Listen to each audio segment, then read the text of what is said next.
They threw his luggage out midair. Not misplaced, not lost, thrown, as if his presence, like his skin, didn't belong 25,000 feet above the ground. From the moment he stepped onto Flight 371, the atmosphere thickened with condescension, the kind that doesn't need words to cut deep. He was black, well-dressed, silent, and that alone seemed to provoke something in the flight crew, something cruel, rehearsed, and disturbingly ordinary. He didn't speak. He didn't fight back. But what followed in those pressurized cabin walls was more than humiliation. It was a systematic unraveling, an erasure in front of hundreds who watched, said nothing, and moved on. They thought he was no one. They had no idea who they were breaking down piece by piece. Stay tuned, because what they never expected is what turns this entire story upside down. If this opening gripped you, hit like, subscribe for the full unraveling, and drop a comment. Where are you watching from? And what would you have done in Seat 29C? Corwin Tate arrived at Gate 43 with a quiet confidence that was second nature. He was not the kind of man who needed to announce his presence, but it followed him anyway, in the gleam of his polished shoes, the cut of his suit, the sharpness of his eyes. He moved with the rhythm of someone who understood power not as something to flaunt, but something to wield precisely, discreetly. The airport was humming with late afternoon urgency. Families gathered near vending machines. Solo travelers scrolled through phones. The boarding area for Flight 371 buzzed as the first-class line began to form. Corwin stood at the edge of it, ticket in hand, waiting calmly. When his turn came, the gate agent scanned the pass. The beep was clean, unremarkable. Seat 2A, first class. A nod from the scanner should have followed. Instead, the agent's smile dimmed. He tilted his head and looked at the boarding pass again. Then at Corwin. Then again at the pass. There was nothing wrong with the pass, no mark, no warning. But still, the man's expression changed. Not confusion, not concern, calculation. "Just a moment, sir," he said, and waved over a flight crew member. Brent was his name, according to the nameplate. Brent wore authority like it was his uniform, not the crisp navy and gold issued by the airline. He looked down at the ticket in Corwin's hand without greeting him, took it, scanned it again on his own device, then made a non-committal sound in the back of his throat. "There appears to be a seat shift due to an internal update," he said, eyes never quite meeting Corwin's. "We'll need to reassign you temporarily." Temporarily. A strange word to use in such a rigid environment. Corwin kept his voice level neutral.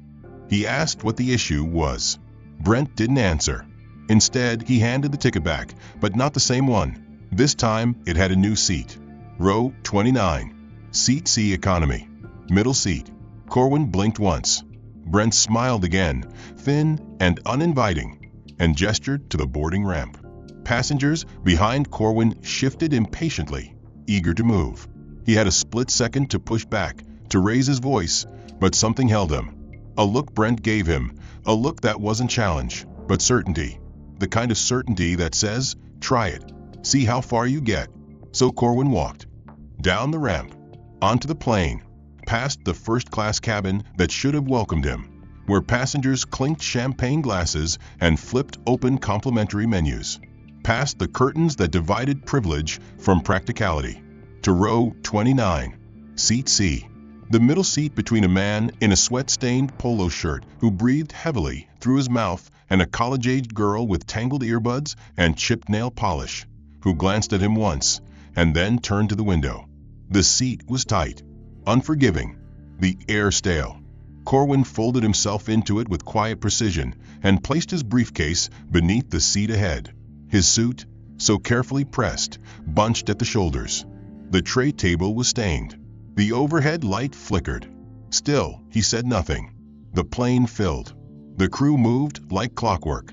At some point, Brent passed down the aisle. He didn't acknowledge Corwin, but Corwin saw the flick of his eyes, the curve of satisfaction that barely touched the corners of his mouth. It was deliberate. Corwin was not here by accident. He had been placed. Strategically, symbolically.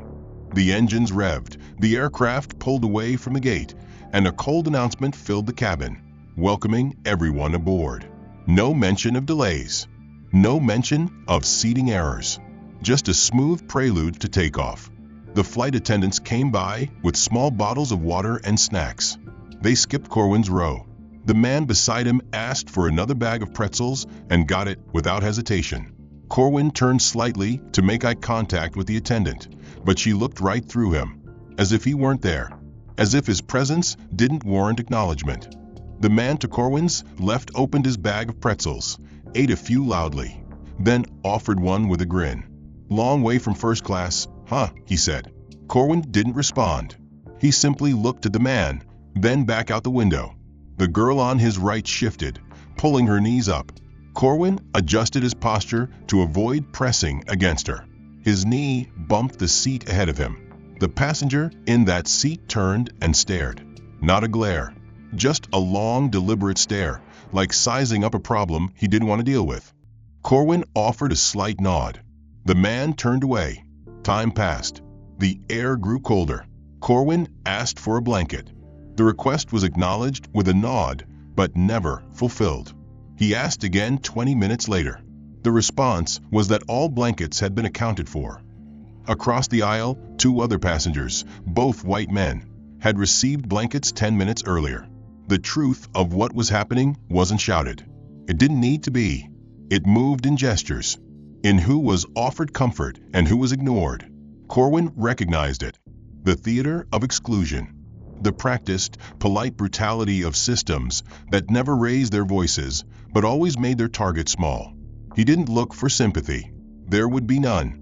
Just eyes that occasionally darted in his direction and then away, not wanting to get involved. A child cried in the back of the plane. A tray clattered somewhere ahead. The seatbelt sign stayed on. Corwin sat still, silent, holding each moment like a document in a mental archive. Not out of anger, but clarity. This was not about a seat. This was not about logistics. This was about message. He had been visible, and someone had decided that was the problem. He had entered a space designed to feel exclusive, and someone had decided that was a threat. The punishment was precise. They paused beside Corwin's row, and Brent gestured toward his feet with a short, silent nod. Corwin's briefcase sat tucked under the seat in front of him, perfectly aligned, as per flight regulations. Brent asked to see it. No explanation, just a command, delivered with that same clipped tone that suggested protocol, but dripped with personal intention. Corwin obliged silently, reaching down and lifting the briefcase onto his lap. Brent took it without thanks, opened the latch, and peered inside. A leather-bound portfolio, a Mont-Blanc pen, a slim charger cable, a neatly folded linen handkerchief. All items legal, organized, professional. But Brent didn't treat them that way. He lifted the handkerchief and held it up to the overhead light as if inspecting for contraband, then tossed it back into the case carelessly, crumpling it. Kelly said nothing, but the way she leaned closer to glance inside the bag, her expression slightly wrinkled, lips pressed tight, spoke volumes. Brent removed the portfolio, flipped it open, and skimmed the first page. Corwin watched without blinking. There was a moment, brief but sharp, where their eyes met. Brent's look wasn't curious. It was mocking. He closed the portfolio with one hand and placed it back in the case. Then, deliberately, he took a security sticker from his shirt pocket and slapped it across the briefcase handle, declaring it subject to further screening upon landing. He handed the briefcase back to Corwin with a slight smile and no further comment. Corwin held it, returned it beneath the seat, and said nothing. The man beside him muttered, "What do they think you had in there?" But Corwin didn't respond. The humiliation had shifted from passive erasure to active performance. What happened next further confirmed it. Less than 10 minutes later, Brent returned with Kelly again, this time holding a Navy airline fleece blanket. They approached the row with forced politeness and addressed the man beside Corwin, offering the blanket for his comfort. The man smiled and took it, thanking them. Brent turned to the woman on the other side of Corwin and asked if she would like one as well. She declined. Brent made no offer to Corwin. He simply turned and walked away. Kelly hesitated for half a second, then followed. Corwin watched them retreat, then looked down at his hands, resting motionless on his knees. He was not cold. He was not angry. He was simply being made to disappear in full view. The dressing down continued when the meal cart rolled by. Trays were passed down to every passenger in the surrounding rows. Pasta with vegetables, grilled chicken with rice, a small plastic cup of fruit, a roll, butter, and utensils. When the cart reached Corwin's row, the attendant handed meals to the other two passengers and said nothing to him. Corwin asked if a tray was available. The attendant checked the manifest and shrugged. "No meal requested," she said, not unkindly, but with a finality that offered no room for discussion. Corwin asked if there was anything at all. She handed him a pre-wrapped biscotti and moved on. The man beside Corwin finished his meal quickly and asked if Corwin was on a special diet. Corwin remained silent. A different kind of ache began to build, not physical, but one born of repetition. It wasn't just being ignored. It was the measured, escalating nature of it. Each act slightly more invasive, slightly more personal than the last. Each one public. Each one unchallenged. The second round of drinks came. Corwin asked for water. The attendant poured from a jug into a paper cup, then placed it on the tray table with a flick of her fingers. The cup had a smear of something sticky on its rim. Corwin stared at it for a moment, then wiped it away with a corner of the napkin he had been given earlier. It tore. Around him, laughter rose from other passengers as a romantic comedy played silently on someone's seatback screen. A baby cried 2 rows behind. Corwin looked straight ahead and thought again about the gate, about Brent, about the way the seating reassignment had been handled. Not as a logistical shift, not as an unavoidable necessity, but as a calculated message. The message was still being sent. During trash collection, the crew skipped his row. When he tried to hand the empty cup to the attendant, she pointed to the back of the cabin and told him to dispose of it there himself. He stood, took the cup to the rear galley, and placed it into the bin. As he turned to walk back, he overheard 2 attendants whispering. One of them mentioned row 29. The other laughed and said, "Let him sweat it out." They didn't notice him behind them. The man had shifted into a slouch, his shoes now off, socks exposed, the thin airline blanket bundled beneath his neck. The noise of the plane blended into an indistinct hum as Corwin stared at the back of the seat in front of him, refusing to let his mind spiral. But the flight was far from over, and humiliation, once begun, rarely stopped halfway. Moments later, a new voice came over the intercom. This time a male voice, different from the previous calm professionalism of the captain. This one was more clipped, informal, authoritative in a way that didn't sit right. He asked for passenger cooperation during a routine compliance check for FAA documentation, something Corwin had never experienced in decades of flying. He wasn't the only one surprised. Around him, passengers began looking up, confused. But within seconds, a male flight attendant named Greg appeared in the aisle, tablet in hand, walking row by row, stopping only at select seats. When he reached 29C, he stopped without looking at Corwin and asked for identification and boarding credentials. Corwin handed over his license and printed ticket. Greg scanned them, frowned, then asked if he had another form of ID. Corwin opened his wallet again and offered a corporate ID card. Greg studied it too long, whispered into his earpiece, then handed it back without thanks. A few rows ahead, someone asked what was happening. Greg ignored the question and continued down the aisle. Corwin knew. The check had been for him, and everyone else in the section now knew it too. The act of being singled out, especially so publicly, carved into him more deeply than the previous insults. This wasn't silence anymore. It was exposure. It was spectacle. As if on cue, another crew member arrived moments later carrying a laminated form and stood in the aisle beside him. She glanced down and read aloud just loud enough for nearby passengers to hear. "This is to inform you of a temporary designation as a non-compliant traveler due to irregularities in manifest data. You're advised to remain seated and refrain from requesting access to restricted cabin areas until further notice." The woman beside Corwin stopped scrolling. The man shifted upright. Conversations paused in adjacent rows. Corwin did not blink. He took the notice, read it once, folded it in half, and placed it in the pocket in front of him. The attendant walked away, leaving behind a thick silence that stretched wider than the row. It wasn't only humiliation, it was criminal implication, stripped of voice and context. Within minutes, people nearby began whispering. Some leaned forward, others avoided looking in his direction altogether. Corwin's image had transformed in their minds. He was no longer the man in a fine suit wrongly reassigned. He had been recast as something undefined but dangerous, a procedural phantom. The mood changed subtly but surely. A family seated 2 rows ahead requested to move. A young man behind him began to tap his foot more aggressively against the floor. A middle-aged couple on the other side of the aisle exchanged looks every time Corwin adjusted in his seat. He heard the man say under his breath, "Why would they flag someone like that?" And the woman replying, "Doesn't look like anything special to me." Corwin heard every word, not because they were loud, but because they were meant to be heard. The crew continued its silent campaign. The aisle lights were dimmed again, plunging economy into a gloom that made the space feel even smaller.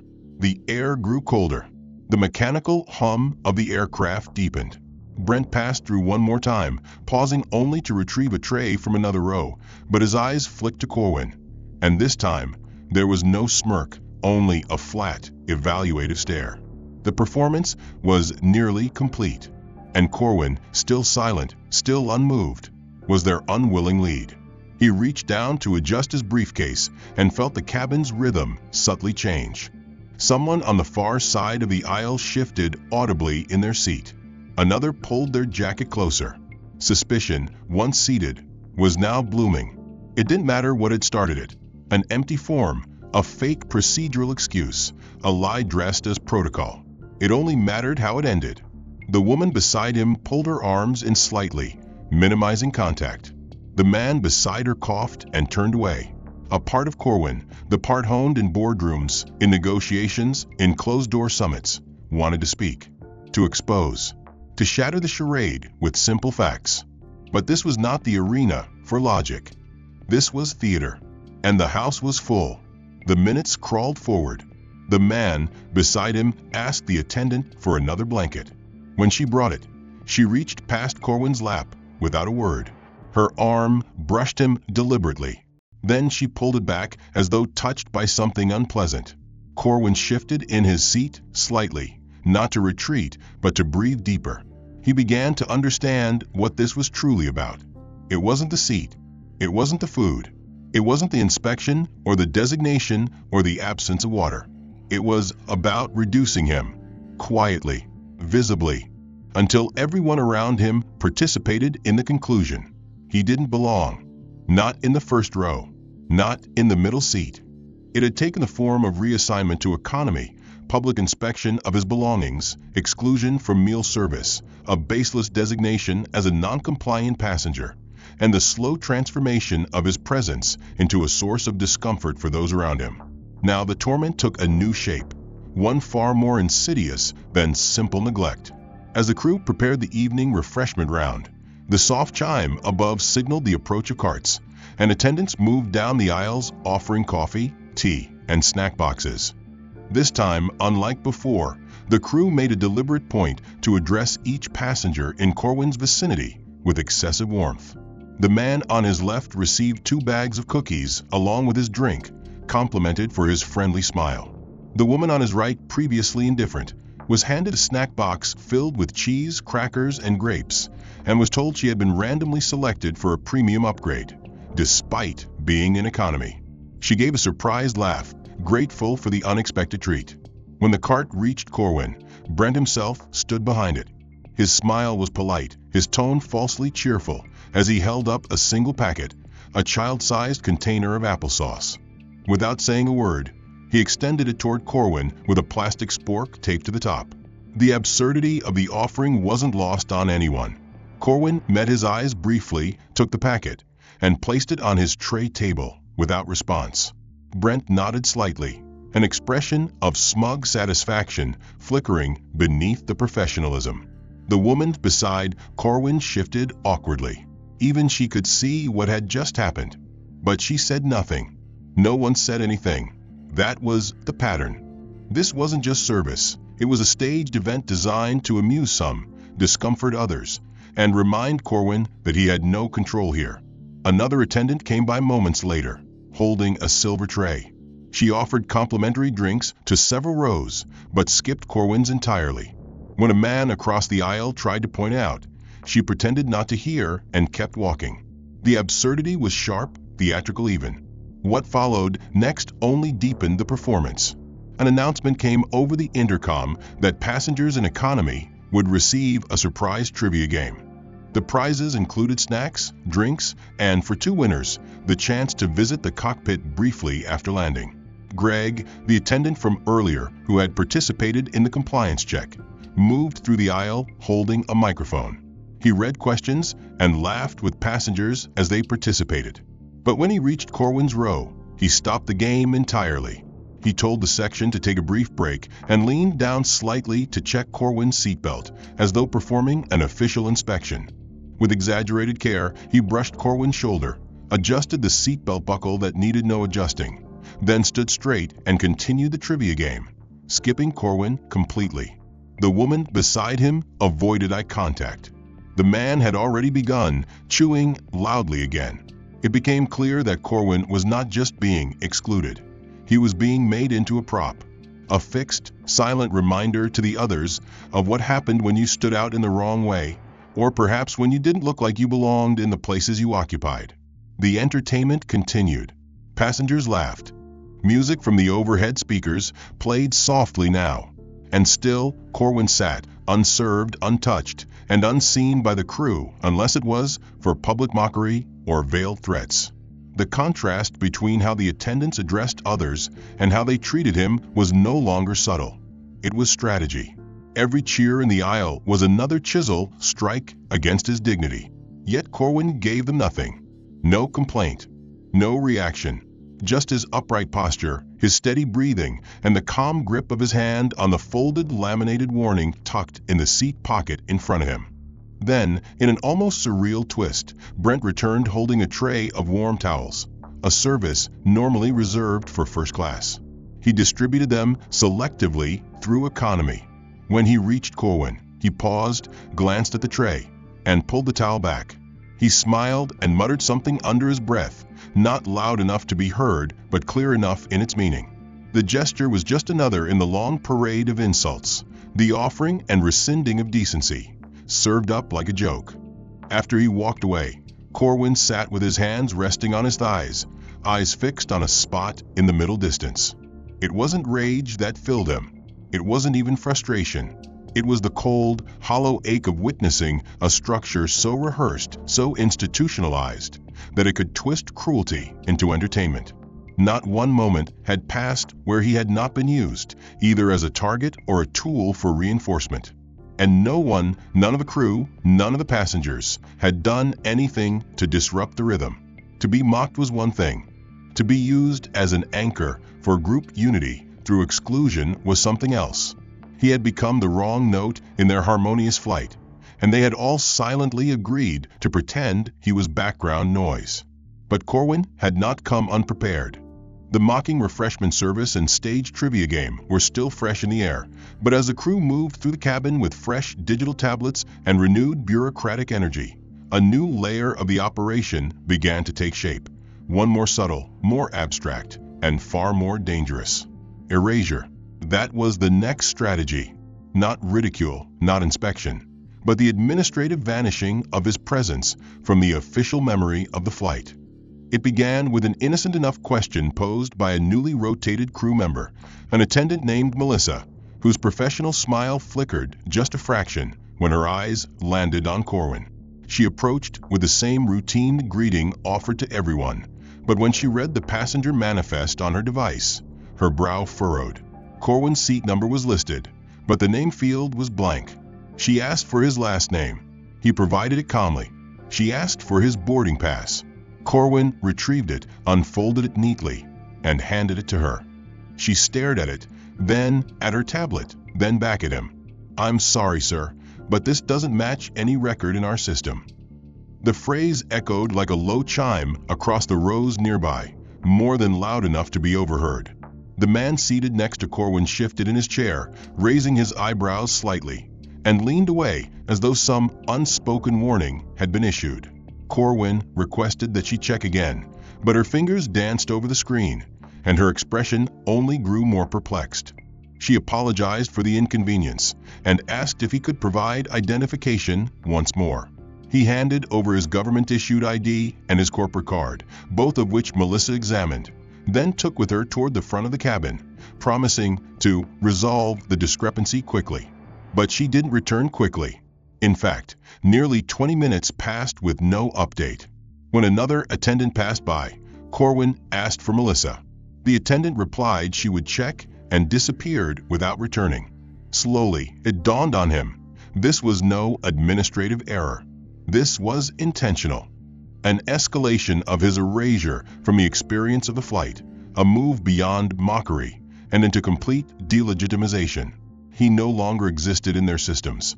And if he no longer existed on paper, then nothing that happened to him could be questioned, recorded, or reported. Without a name in the log, Corwin became a passenger without a history, a presence without protection. Minutes later, Greg returned, not Melissa, with a manufactured look of concern and said that because of the discrepancy, they would need to verify his booking with ground control upon landing. In the meantime, he asked Corwin to remain in his current location and avoid use of further in-flight services as a precautionary measure. No drinks, no meal requests, no further interaction with crew unless necessary. The announcement wasn't dramatic, but it was specific. Greg said it directly in front of the man beside Corwin, who nodded silently and resumed chewing on a cracker. The woman on the opposite side turned toward the window again, distancing herself even further. Corwin said nothing, but inside, the implications unfolded like a scroll. Not only had he been removed from the manifest, but now he had been officially placed in a category reserved for problem passengers, ones who required documentation, restraint, or surveillance. Without accusation, he had been stripped of every privilege a paying customer held, not just physically, but administratively. In the eyes of the airline's internal system, he was a phantom. The erasure moved into another phase when Melissa reappeared, not with his ID or boarding pass, but with a travel magazine. She offered it with a forced smile, suggesting it might help him pass the time. There was no mention of his documents, no apology, no explanation. When Corwin asked about the items, she said they were being held securely for verification and would be returned after landing. When he pressed, she repeated the same line, this time with the stiffness of someone reading from an internal script. "Your documents are under review and will be returned to you by appropriate personnel." The smile didn't reach her eyes. It had become obvious by now that the entire process was premeditated. The earlier reassignment, the strange inspections, the mocking service, and now this administrative vanishing, all of it part of a single strategy to isolate, humiliate, and eliminate any record of objection. It wasn't that he had been accused. That would have offered clarity. It was that he had been made invisible, his identity scrubbed, and his participation in the flight slowly denied. Around him, passengers now openly whispered. Some glanced his way, others stared until he turned his head, prompting them to look away quickly. He was no longer just an uncomfortable presence. He had become a cautionary tale in real time. Something about the man in 29C had disturbed the carefully calibrated atmosphere of the cabin, and the crew had turned that disturbance into a story, one that validated their control. As the final beverage round began, the attendants moved smoothly through the cabin again. Brent personally handed the passenger, beside Corwin, a bottled water with lemon.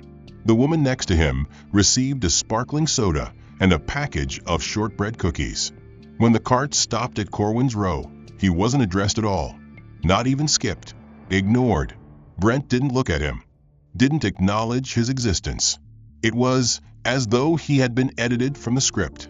Another attendant followed and quietly placed a tray on an empty seat 3 rows ahead, which had been cleared for crew discretion. The tray contained 2 drinks, a sandwich, and a napkin folded into a triangle. Corwin saw it, and he understood. They weren't even mocking him anymore. They had moved beyond that. He was now a ghost haunting an aircraft filled with people pretending not to see him. When the in-flight movie ended and the credits rolled on the overhead monitors, passengers began to adjust their chairs, stretch, and prepare for descent. But Corwin remained still, knowing that even the landing would not offer reprieve. When the crew made their final pass through the cabin to collect waste, they once again skipped his row. When he stood briefly to stretch his legs, an attendant passing by said, "Please remain seated, sir," though others were doing the same without correction. The final blow came when the captain's voice returned for a closing announcement. As he thanked passengers for choosing the airline and reminded them to collect their belongings, he listed the connecting flights and priority services for Platinum and Gold members. Corwin, who held Platinum status for 6 years running, was not acknowledged. His name had not been called for early boarding, had not been listed on any upgrade roster, and now at the close of the flight was not among those granted deplaning privileges. He would be the last to leave, the very last. As the aircraft began its descent, Corwin looked out the window one final time and exhaled slowly. The flight had stripped him layer by layer of identity, of access, of voice, turning each element of travel into a test of endurance. He had been denied service, mocked with performative generosity, erased from the manifest, and finally reduced to a void. Yet as the final announcement echoed through the cabin, reminding passengers to remain seated until the aircraft came to a full stop, Corwin recognized a new note in the performance. A shift, a tightening. It began with a phrase spoken by Greg, the same attendant who had overseen the mock compliance inspection. As he moved down the aisle with a tablet, double-checking seat assignments before disembarkation, he paused again at row 29. "Sir, we'll need you to remain on board for a brief follow-up regarding your in-flight documentation discrepancy." The language was polished, rehearsed, framed as routine, but it was a sentence layered with threat, a command posing as a request. The people around Corwin heard it clearly. The man beside him glanced away, quickly retrieving his headphones and stuffing them into his jacket pocket. The woman did not even look in Corwin's direction as she adjusted her hoodie and turned sharply into the aisle, as if fleeing proximity. Passengers now eyed Corwin as they filed past, some subtly, others with open curiosity or guarded expressions. To them, he had become something anomalous, someone kept behind, someone marked. The kind of person whose existence was only acknowledged when something had gone wrong. Greg remained nearby as the rows ahead emptied. Corwin did not move. He watched as Brent appeared at the cabin's forward door, speaking quietly to 2 uniformed airport security personnel who had boarded discreetly. They wore no visible badges of enforcement, no weapons, no armor, only dark blue uniforms and neutral expressions. They could have been customer service managers or logistics supervisors. But Corwin had dealt with men like them before. He recognized the calm containment in their eyes, the studied detachment of people who only appear at the conclusion of a problem others have already defined. The final passengers exited. A soft chime announced that the jet bridge was secured. Corwin was now the only traveler seated. The silence in the cabin felt colder than the recycled air ever had. One of the men approached and stood a respectful 3 feet away. "Sir, we'd like to ask you to step forward for a routine discussion concerning your boarding verification." The script was unchanged, the tone soft, but the meaning wasn't lost on Corwin. Still, he nodded once, calmly retrieved his briefcase, still bearing the fluorescent inspection sticker, and stood. The movement sent a quiet ripple through the space. The silence felt exaggerated, as though designed to amplify the optics of what followed. Corwin walked with even steps to the front, where he was gently guided into the galley area just outside the flight deck, where a temporary station had been set up using a collapsible table. On it sat a tablet, a scanner, a clipboard, and a small plastic water bottle. Melissa was there, no longer smiling. Brent stood further back, arms folded. Greg remained near the curtain, blocking view of the cabin behind them. One of the security men held out a small form. "For record-keeping purposes," he said. "This is to confirm you were informed of the manifest anomaly and the investigation that followed." Corwin read the paper. It stated that his boarding status was subject to pending verification, that he had been notified of the issue mid-flight, and that the airline reserved the right to delay disembarkation pending a secondary review.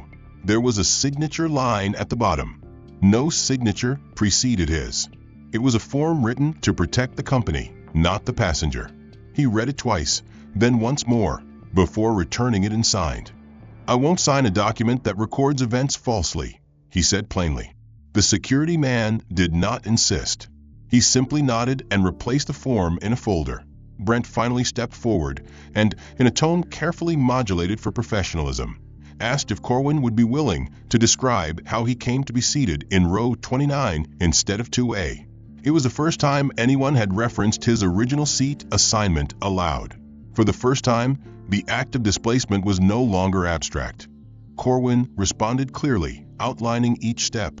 The gate change, the boarding pass exchange, the mock inspection, the service exclusions, the disappearance from the manifest, and the instructions to remain on board. He listed each moment with exacting clarity, every detail methodically laid out. His tone steady. Brent listened without interruption, but his mouth tightened as Corwin's list grew. The security man took notes, but said nothing. When Corwin finished, the silence lasted a beat too long. Then Melissa offered a clipped response. "Thank you for your perspective. We'll be conducting a full internal review." She said it as if the matter were already complete. The security team stepped back. Greg disappeared into the galley. Corwin stood where he was, briefcase in hand, waiting. One of the security men finally said he was cleared to exit. No apology, no acknowledgement, just clearance. As Corwin stepped off the plane into the narrow hallway of the jet bridge, the temperature shifted again. The sterile corridor felt like a breath of open air after the constriction of the cabin. From the moment he stepped into that airport, his identity had been tested, questioned, denied, and ultimately erased. Yet even now, after the staged interrogation, the silence of official neglect, and the social crucifixion he had endured in full view of hundreds, Corwin remained composed. What the airline hadn't known, what none of them had seen beneath the tailored restraint and the silence mistaken for submission, was the depth of his reach and the magnitude of the mistake they had made. This stage, this silence, was not the end. It was merely the final breath before consequence. As he passed the baggage claim signs and neared the exit, a silver-haired man in a charcoal trench coat stepped forward from the line of black-suited chauffeurs holding placards. His sign did not read Tate or any last name. It simply read C. The driver nodded, opened the door to a black town car without a word, and Corwin entered the back seat, placing his briefcase beside him. The driver slid in, adjusted the mirror, and said nothing until the car was on the road. Then, with casual ease, he asked, "Do I take you straight to the building, sir, or would you like to stop by the hotel first?" Corwin looked straight ahead and said, "The building." The driver nodded and took the highway turn with practiced grace. The city came into view through tinted glass, its skyline jagged and brilliant in the evening light. 34 minutes later, the car pulled into a reserved, underground level of a steel and glass tower nestled in the financial district, where Corwin was met by a man in a tailored navy suit who held the elevator for him and offered a silent nod of deference. No names were exchanged. They weren't needed. On the 37th floor, Corwin exited into a glass-walled lobby that opened into a sleek conference wing occupied by members of a global tech board. Inside, 12 executives, 8 men, for women, stood from leather chairs as he entered. The company name, emblazoned on the back wall in brushed steel letters, was one of the largest tech firms on the West Coast, known globally for its innovations in AI defense, infrastructure automation, and global data logistics. The chairman, a man named Randall Helvey, stepped forward with outstretched hands. "Corwin, we weren't sure you'd make it in time. We had word your flight was delayed." Corwin extended his hand, shook Randall's firmly, and said, The flight wasn't delayed. I was. He didn't elaborate, and Randall, sensing the gravity behind the phrase, didn't ask. They turned to business. The conference room buzzed with low conversation as documents were handed out. Copies of a multi-billion-dollar merger agreement that would finalize the largest private equity tech acquisition in the country. The meeting had been delayed hours to accommodate Corwin's presence. Not because he was an investor, not because he was a figurehead, but because Corwin Tate was the architect of the deal. His name, though unknown to the flight attendants, the crew, and the passengers who had judged him, held enough weight in the financial and technological world to shift entire markets. The room settled. The signatures began.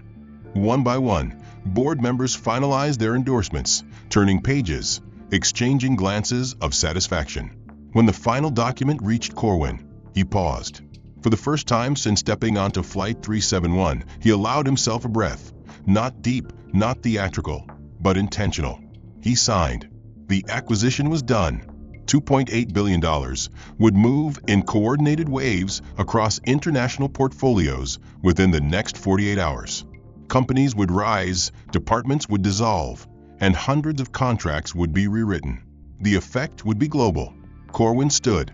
"Before we conclude," he said, his voice level, clear, and filled with the quiet command of a man who never needed to shout, "I want to clarify something for the record." He reached into his briefcase and retrieved a sealed document. This flight, he named the number, the departure time, the crew members by name, the sequence of abuses endured, was a lesson in institutional blindness. Not error, blindness. The room listened.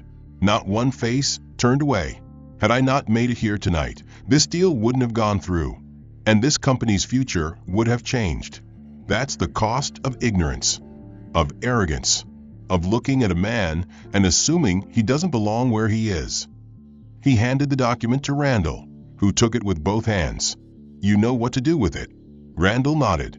No questions, no delay, because they knew who Corwin was. He left the boardroom the way he had entered, without fanfare, without entourage. Outside, the driver waited. The night air was cold now, but clean. Corwin stood for a moment before entering the car, watching the traffic lights flicker along the avenue. Somewhere in the distance, another plane was lifting off, carrying passengers oblivious to the idea that the man they had tried to erase now held their company's fate in the crook of his pen. But the story wasn't over. The document Randall now held was not just a complaint. It was a formal demand for corporate review, backed by shareholder authority. What the crew of Flight 371 had failed to grasp during their orchestrated campaign of humiliation was that Corwin's silence had never been consent. It had been documentation. His restraint, his absence of complaint, his refusal to retaliate during the flight had not been weakness, but method. Every denial of service, every whisper of manufactured suspicion, every exclusion and staged review had been part of a record. One now moving into the hands of executive vice presidents, general counsels, and public relations directors. The first sign of consequence emerged as an internal ping across a secured communication platform used by the airline's operations leadership. It carried the subject line, "Immediate hold, Flight 371 crew." The message was brief, directing team supervisors to isolate and preserve all flight data, crew logs, manifest edits, service call recordings, and cabin camera footage related to Flight 371, specifically rows 2 through 30. The message had the authority signature of the board compliance officer and required confirmation of receipt within 60 minutes. Brent, seated in the crew lounge at SeaTac Airport and still wearing the faint smirk that had lingered since the landing, received the message with a blink of surprise. At first, he thought it might be related to another issue, perhaps a routine inquiry. But as he opened the details and read the second line referencing passenger seat 8, the smirk faded. Greg, who had returned to the terminal offices for shift reporting, received the same ping and immediately messaged Brent. "What's this about?" Brent replied only, "I don't know." But his name was never on the system. That assumption would unravel within minutes. A member of the compliance unit cross-referenced boarding pass scans against the physical entry logs and discovered that Corwin's original seat, 2A, had been reassigned manually at the gate, not due to system error, but at Brent's request. The reassignment had been flagged, but ignored because no report had been filed to explain it. Within 2 hours, 2 more facts emerged. First, that Corwin had platinum tier status and a priority flag on his passenger file, and second, that the crew had issued a formal noncompliance memo during the flight without following proper verification procedure, without any behavioral incident, and without approval from the onboard captain. Melissa, who had placed the laminated form on Corwin's tray table with a faint smirk, received a call from Human Resources just after midnight requesting an in-person meeting at 8 a.m. sharp. She responded with confusion, then nervousness, and finally silence. No one had expected the passenger in 29C to matter. No one had asked who he was because they had already decided who he wasn't. But by morning, every name involved in his mistreatment, Brent, Greg, Melissa, and 2 ground agents at the Atlanta terminal, had been listed on a compliance review report marked Priority 1, Executive Oversight. The message now carried weight not just because of the passenger's identity, but because of the potential fallout. News hadn't yet reached the public, but that was a matter of time. Corwin had not spoken to reporters, had not made any statements to press, but the magnitude of the deal he had just executed made him part of a network of CEOs, venture capitalists, and government partners whose awareness came with expectations. Silence was not an option. As the airline's legal team met in a closed session to discuss the next steps, Randall Helvey forwarded a copy of the flight report to 2 corporate monitors in Washington, D.C., both of whom were tasked with reviewing public-private transportation initiatives. The implication was clear. If the incident went unresolved, if the treatment of a key figure in national tech infrastructure could be buried without consequence, then every partnership involving the airline's logistical assets would come under review. In the executive boardroom of the airline's headquarters, located on the 20th floor of a glass building overlooking a harbor, the chief operations officer asked a single question as she stood at the head of the table, arms crossed. Who authorized this? No one answered, because no one had. That was the problem. Corwin's treatment hadn't been protocol. It had been prejudice, layered, enacted, and disguised as procedure. But now, that disguise had fallen apart under the weight of evidence. The boardroom discussion turned tense. The flight crew had manipulated the manifest. They had fabricated a documentation issue. They had isolated a top-tier passenger, denied service without justification, and used staged security language to initiate false suspicion. It wasn't just one misstep. It was a series of conscious choices that exposed systemic rot. In a quieter office across the city, Corwin sat in a high-backed leather chair with 2 members of his legal team and 1 trusted confidant from the Department of Transportation. They reviewed documents without urgency, not because the matter lacked seriousness, but because Corwin believed in precision. Justice required clarity. His tone remained even as he read through an internal memo provided by a whistleblower, a crew member who hadn't participated in the harassment, but had observed it and submitted a report post-flight. The memo confirmed what Corwin already knew.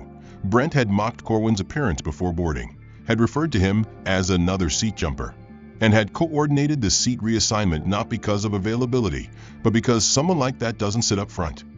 The phrase was recorded, and the evidence unalterable. When Corwin finished reading, he closed the file and turned to his team. "We move forward," he said, "not toward vengeance, toward accountability." Meanwhile, Brent was placed on administrative suspension. Greg received a formal summons from HR and compliance. Melissa was issued a pre-investigative notice of misconduct. Each of them, who had once moved with arrogant confidence through the aisles of Flight 371, now found their careers unraveling by the same corporate structure they had used as cover for cruelty. But Corwin wasn't finished. The people involved were not being shuffled aside or moved to training.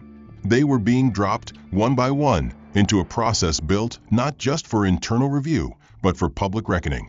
At the same time, Brent, a man who had once strutted through aircraft aisles with a smug sense of impunity and a taste for power games disguised as policy, sat in a quiet office at the edge of the terminal complex, staring at a tablet containing a full breakdown of the charges brought against him. Not just misconduct, not just breach of protocol, but gross negligence, falsification of procedural documentation, and use of authority to humiliate a passenger based on assumed socioeconomic and racial identity. The language was exact. It had been reviewed and approved not just by human resources, but by the airline's legal counsel and its executive oversight committee. It included quotes from internal reports, timestamps from flight logs, and a direct correlation between Brent's actions and the operational exposure the company now faced. He attempted to respond, to shape a narrative that would cast his decisions as unfortunate misjudgments or outcomes of procedural confusion. But the investigators cut him off. They had the video logs, the audio clips, the passenger list, the sequence of events. They knew what had been said at the gate. They knew what had been written in the fake compliance memo. They knew how the snack service had been weaponized, how the seat reassignment was framed, and how the erasure of Corwin from the manifest had been submitted without any formal review or error report. There was nothing to defend. His record was no longer just a personnel file. It had become evidence. By the end of the session, Brent had been officially removed from active duty status and informed that a final decision on termination would be made by a cross-sector disciplinary board. The decision, in truth, was already made. Greg, meanwhile, had taken sick leave immediately after hearing the first whispers of disciplinary action, but was tracked down by internal security to confirm that he had not left the city. His involvement, while less vocal than Brent's, had been complicit at every turn. He had enforced the mock inspection. He had performed the stage trivia event. He had remained silent when Brent delivered a sealed water packet and a laminated form to a man whose only infraction had been his refusal to conform to a preconceived stereotype. Greg's interview ran shorter than Brent's. He offered fewer defenses, perhaps sensing the inevitability of the outcome. When informed that his privileges had been suspended and that the airline's general counsel would be issuing a formal statement to his union representative, he simply nodded. He had never imagined that a passenger from row 29C would know the name of the chief investor in the airline's new logistics expansion, or that the same man had the power to move a compliance review through legal, PR, and ethics chains in under 24 hours. He had treated Corwin as invisible, and now he was the one being unseen. Melissa's response was colder. When confronted with her behavior, the mocking delivery of a children's snack, the strategic omission of Corwin from the post-flight manifest, the deliberate avoidance of returning his documents until he was forced to speak with security, she initially denied malice. She framed her actions as confusion, overwork, miscommunication. But the weight of statements submitted by two junior crew members, who had observed her laughter and private comments about row 29 special case, destroyed that defense. She was escorted from the premises by uniformed airline security, not in handcuffs, but in silence, a clear message to all who witnessed it that performance and cruelty now carried measurable cost. And yet the consequences were not limited to those who had acted. The systems that had enabled them, the managers who had failed to question the sudden reassignment of a platinum tier passenger, the supervisors who ignored the missing manifest entries, all were now under review. The company's ethics division released a memo to all corporate leadership teams outlining new guidelines for traveler accountability, diversity protocol, and live auditing of in-flight decisions. The memo carried Corwin Tate's initials at the bottom, not as a name, but as a signature of change. In offices across the country, executives tasked with risk assessment began to ask themselves how many other flights had mirrored the arc of Flight 371. How many passengers had endured humiliation in silence? How many had disappeared into rows with stories no one believed or reviewed? And how many of those passengers did not hold the power Corwin did? The airline's CEO, a man known for efficiency and fiscal focus, stepped before a closed shareholder meeting with eyes slightly sunken and voice rigid. He did not offer platitudes. He offered numbers, legal costs, stock damage, projected losses from partnership withdrawals. Then he offered a phrase no one expected: "We failed." That same day, An article appeared in a major financial publication detailing the incident on Flight 371.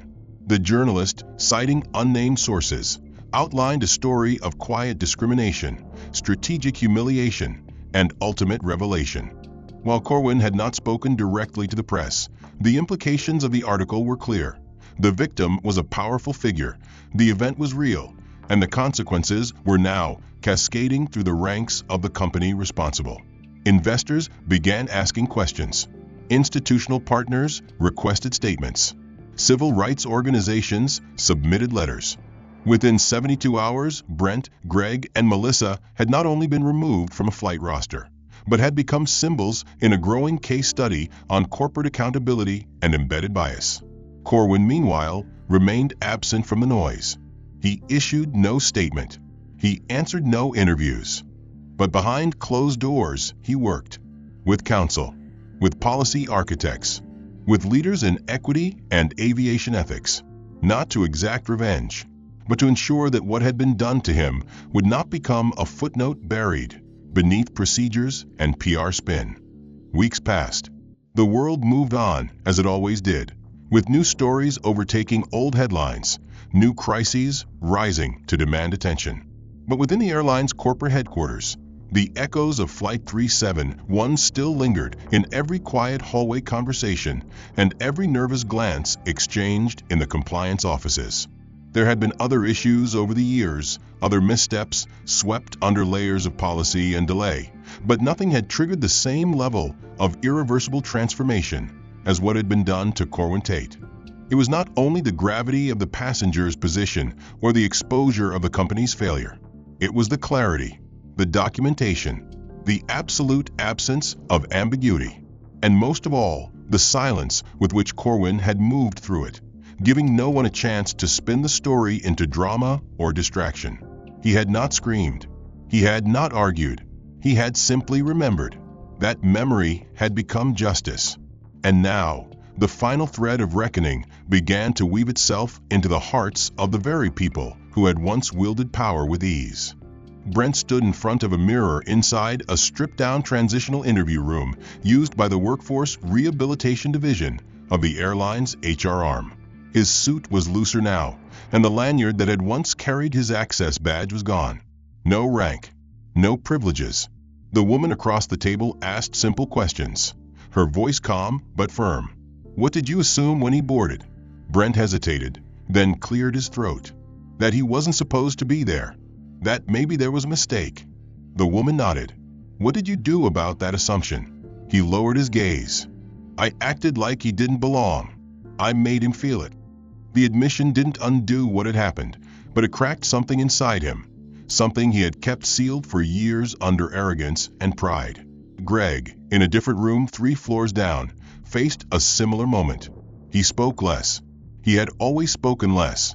But when asked if he would act differently now, he simply said yes. No justification, no explanation, just yes. He had spent his suspension volunteering at a transportation center for immigrants seeking work. Every day, he watched people navigate systems designed with blind spots and barriers, and every day, he saw a piece of himself reflected in the quiet shame of bureaucracy unchecked. Melissa had been the last to respond. Her silence had been the loudest. She had withdrawn completely after her dismissal, vanishing from internal forums and declining exit interviews. But one morning, without announcement, she appeared at a public forum on aviation ethics hosted by a civil liberties nonprofit. She stood during open questions, her voice tight but clear, and said, "I thought my professionalism protected me from being biased. But it didn't. It just made my bias look polite." The room listened. No one clapped. But something shifted. Not absolution, not redemption, just recognition. Meanwhile, the systems Corwin had seeded began to take form. The anonymous in-flight reporting platform, named Horizon Code, launched with backing from multiple transportation agencies and legal oversight committees. It was adopted by 4 domestic airlines within the first quarter and offered real-time, encrypted access for passengers experiencing misconduct, linked to third-party audit teams that bypassed internal suppression. His meetings with federal transport officials resulted in a new standard protocol. The Manifest Integrity Act, which enforced transparent passenger list logs, required third-party audits for all post-flight service claims, and introduced sanctions for any crew or ground staff who altered seat assignments without digital traceability. His proposals didn't just carry weight, they carried sponsorship. Senators cited the legislation in public debates. Policy writers praised the structure. The act passed with bipartisan support. Corwin did not take credit publicly. His name appeared in acknowledgments, in footnotes, but not in headlines. He declined every invitation to speak, every platform offered to him. His reasoning was consistent. The point was never to elevate the man. The point was to raise the floor so that no one else would have to fall through it again. In his personal life, Corwin remained measured. His schedule returned to normal. He continued his leadership in the tech sector, advising on infrastructure projects and ethical compliance architecture. But he carried the experience of Flight 371 in every interaction, every decision. And when others around him showed subtle signs of bias, small language slips, subtle dismissals, he corrected them with calm clarity. Not to shame, but to realign.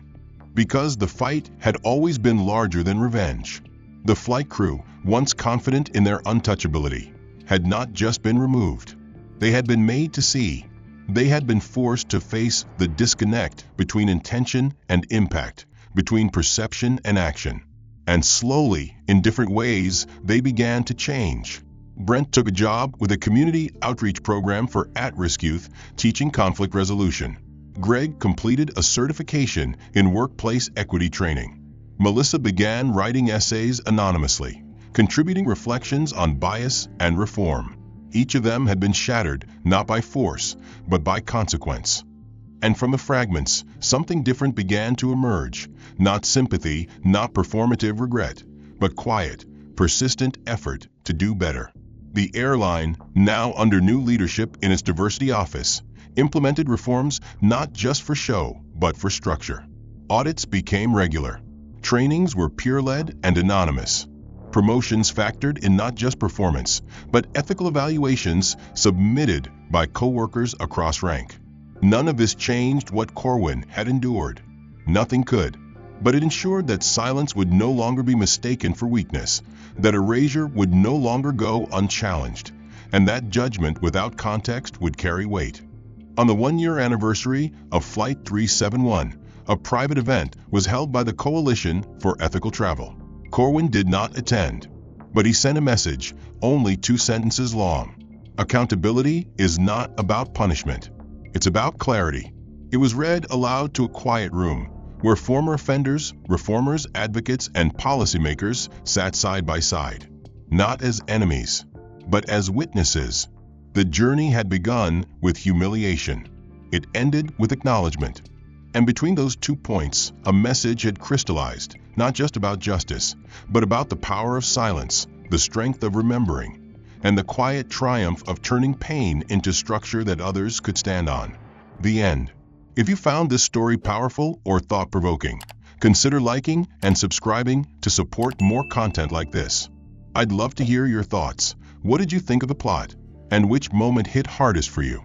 Let me know in the comments where you're watching from and how the story impacted you.